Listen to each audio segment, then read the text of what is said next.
Welcome to Kagulong TV. Another ride, another review. Mga kagulong, napapansin niyo ba ang traffic sa EDSA at ang hirap maghanap ng parking ngayon? Paano kung sabihin ko sa inyong may solusyon at game changer na dito sa Pilipinas na kayang-kayang lusutan ang sikip ng kalsada, super tipid at pasok na pasok sa budget? Matapos itong opisyal na ilunsad dito sa Pilipinas noong September 2024, ngayon titignan natin ang VinFast VF3. Ang cute pero astig na mini electric SUV na pinag-uusapan ng lahat. Alamin natin kung sulit ba ito para sa pang-araw-araw nating biyahe. Let's go! Simulan natin sa exterior design at dimensions. Pagtapak nito sa mga kalsada natin, talagang napapalingon ng mga tao.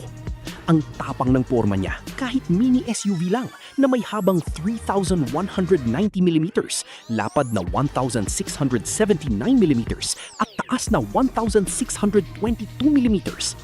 Boxy ang kaha, macho ang dating, tapos may suot pa itong 16-inch na mga gulong na nagbibigay ng napakataas na ground clearance na 191mm, kaya hindi ka matatakot sa mga lubak o konting baha tuwing umuulan.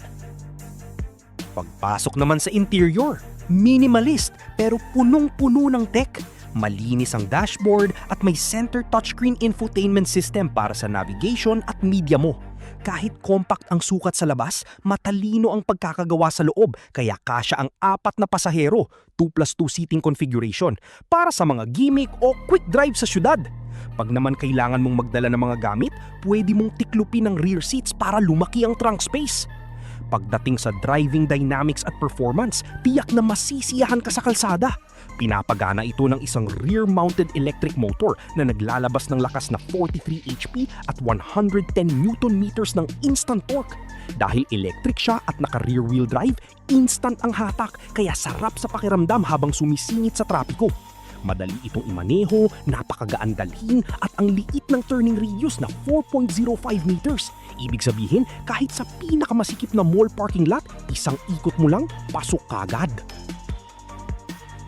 Bukod dyan, nilagyan ito ng 18.64 kWh na lithium-ion battery na nagbibigay ng driving range na umaabot sa 210 kilometers sa isang beses na full charge.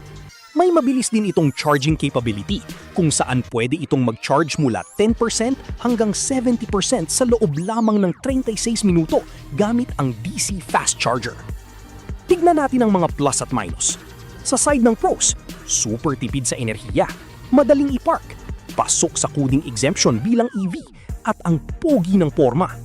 Sa cons naman, limited ang top speed kumpara sa mga full-sized sedans at dahil city car ito, hindi siya ang best choice kung regular kang bibiyahin ng malayo out of town. Sino ba ang swak na swak dito? Para ito sa mga urban commuters, mga estudyante, mga working professional na sawa na sa mahal na gas o kaya ay bilang second car ng pamilya para sa quick errand sa paligid ng subdivision o syudad.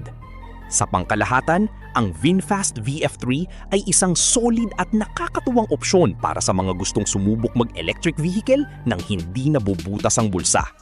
Kayo mga kagulong, ano sa tingin nyo?